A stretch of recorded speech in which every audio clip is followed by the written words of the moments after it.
ဒါပေမဲ့ကာဂျာဖမ်းတဲ့ကောင်လေးကတော့အမှန်တိုင်းပြောရရင်တော့လာမရမှာနော်ကာဂျာရာသီလားဟိုဘက်မှာလည်းတန်းပေါက် Harry Damage နဲ့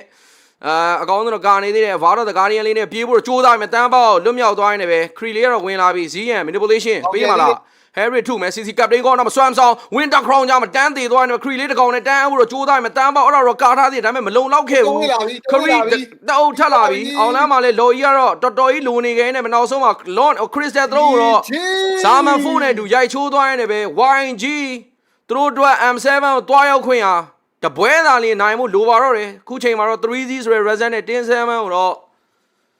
အပြတ်အသတ်ကိုပဲဥဆောင်ထားခဲ့ပါပြီခင်ဗျာဖိုးစီလေးပဲတွားလိုက်မလားတော်တော်ပြောနေတာရေးတော်ပြောနေတာ Last Battle ကြီးကဘလို့ကြီးဖြစ်သွားတာလဲ Retreat အတိုက် Lucky ကမင်းနောက်ဆုံးချိန်ဒီမှန်နေတော့မယ်ဟမ်မလား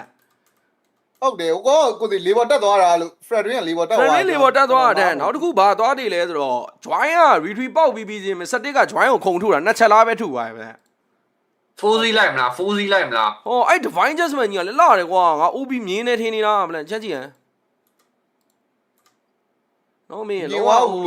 ဘလင်းရဲ့ pick off တွေနော်ဘလင်းနဲ့လီနာမင်းလောကခြုံနေကနေစောင့်နေတာဗျလီနာမင်းကွက်တီလေးပဲရောဆိုပြီးစွမ်းဆောင်တာပဲခွန်တော့လွတ်လောက်တယ်သိလား Upriser 1 retreat နော်ဒီဘက်မှာတော့ဟွာ lucky အဲ့မှာကြည့်ကြည့်plan stick ကိုကြည့် plan stick ကိုကြည့်ဟို lucky ကိုသူထုတော့မှာကြည့်နေနော် plan ကြည့်နေနော်အစမောက်ထုသွားတာလည်းကြည့်လိုက်အောင်လို့ကိုသေးဟမ်အစမာလားအစမောက်ထုသွားတာလည်းကြည့်လိုက် okay အစမာသွေးတော့အော်ရောနားလိုက်တော့မင်း17နော်မင်းအချိန်တန်တော့လည်းထမ်းပေးတာပဲအောင်ကြီး